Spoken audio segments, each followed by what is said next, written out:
Prophets don't see like you think. So I'm going to be showing you 5 eyes that prophets used to see. When you look at the Bible, you look at the Bible time prophets that thrived in the prophetic circle in those days, serving God as his biological microphone, and were able to represent God effectively to his people, getting the message of God with utmost clarity, and were able to drive a prophetic ministry that fulfilled the intention of God for that day and then for our time. These are prophets who have engaged these 5 eyes that I'm going to be sharing with you on how to see. So this will further enhance your knowledge of how to prophesy, how to do forensic prophecy, how to become a seer with smartness. You know, we have got prophets who are seers. This one don't only hear God or use other prophetic tools for picking the message that God has got for his people. They can as well see in the spirit realm. So they've got eyes that they use for seeing. 5 eyes that prophets use for seeing, because prophets don't see like you think. Let's start with the first one. I want to start with, in such a graduating order of the engagement of these eyes or relevance or use of these eyes, but trust me, all of the eyes, having a good knowledge of them will shock you and position you to do the prophetic like you have never done. This will galvanize your understanding on the concept behind the prophetic ability to see today as you listen to me. So let's dive into the first one, and this is the physical eye. We'll be looking at the man of God by the name Elisha, the prophet, one time protege of the great prophet Elijah. This man of God had an unusual ability to see and had engaged, in fact, prophetic code number 2 in the instance I want to pick here. That's in 2 Kings chapter 2, when he looked at the servant of the king of Syria extensively on a protracted frame of time, long enough for him to glean and further browse into the prophetic case file of this servant of the king sent to him from a neighboring nation. So looking at the servant of the king, like the general of the king, army of the king of Syria that came to him, he was able to break into the prophetic realm and told the servant of the king immediately that your king is, this king you're serving is going to go. Not exactly detailing how it was going to go, but it was proven, it was clear how he left. You are going to be the next king, and you're going to take the pregnant women of the people of Israel, rip their babies open, dash their fetus open, dash them against the stone. You're going to destroy these people. And the prophet was weeping sore. That's weeping greatly.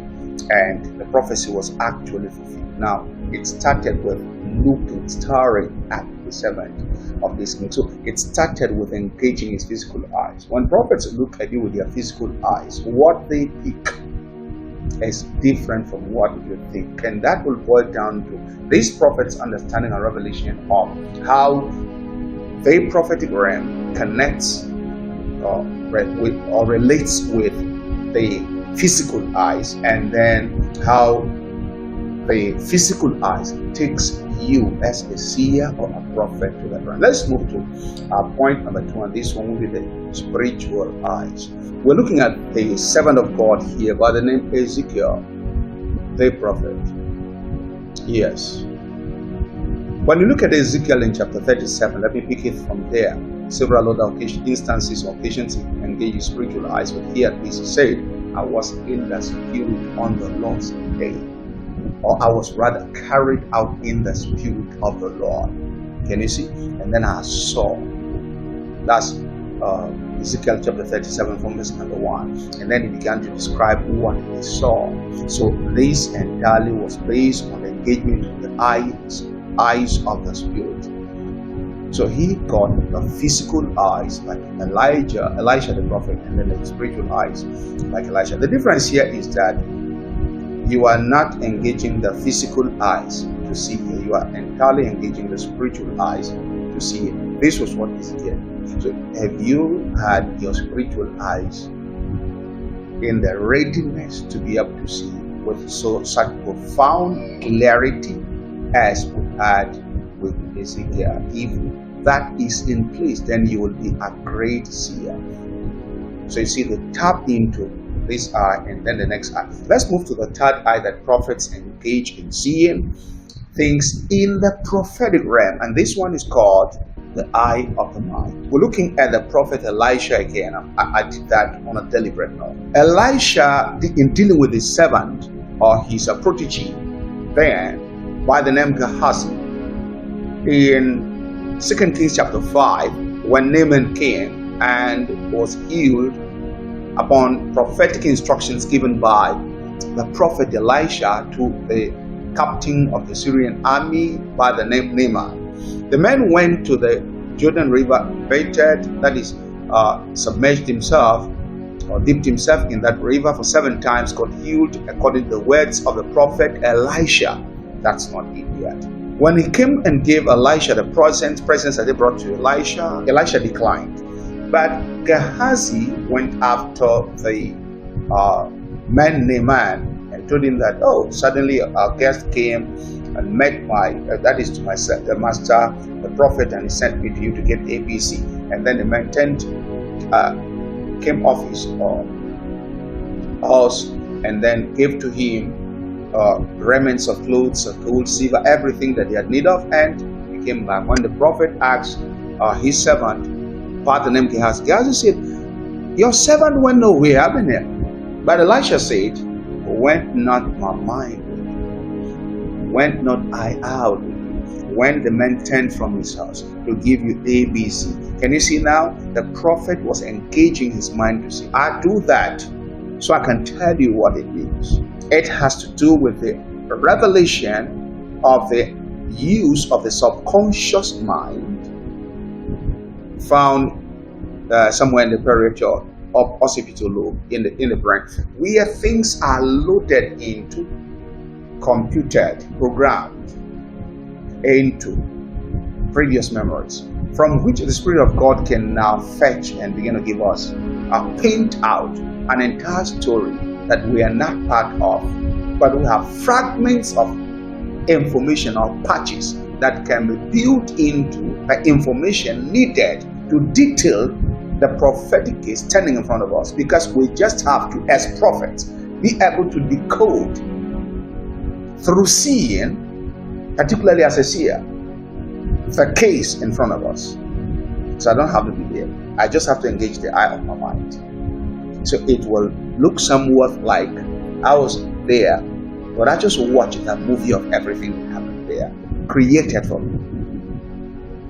At some time, in some cases, created for me. In some cases, the entire scene is brought to be again, so I can access it through my mind, even though I wasn't part of it. But I've got fragments of information deposited in my subconscious memory as a seer that the Holy Spirit can tap into and give me, flesh out, paint out, build prophetic scene that I'm supposed to prophesy from to you and be accurate. So prophets don't see like you think. That's the point. So that's the third eye that prophets use for seeing. Let's look at the fifth eye, the eye.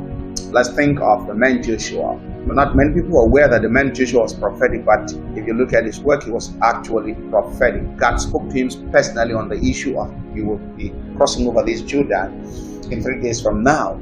And it came to pass, right? God gave him the specifications on how to engage the priest, the people, and himself in order to cross the Jordan River. He did, and everything came through. He crossed the other side. The angel of the Lord appeared to him and said, "As the commander of the Lord's army have I come." The Lord gave him the specific instruction on how to pull down the wall of Jericho, and it came to pass. You see, this man was a prophet. Now, when God was annoyed with them in the issue of the spoil of Jericho, so that the people of Ai were able to bring down 36 soldiers from the army of Israel. And Joshua came to the presence of God to seek the face of God. God spoke to Joshua personally. So now you earned more, I earned more of a prophet than Joshua was. He was a prophet. So this man in Joshua chapter 24 asked the people of Israel, choose you this day whom you will serve. As for me and my house, we will serve the Lord. That's in verse 15. What is the man saying? He already knew that some of them had got divided mindset towards a deep relationship with God. He wasn't going to be part of that.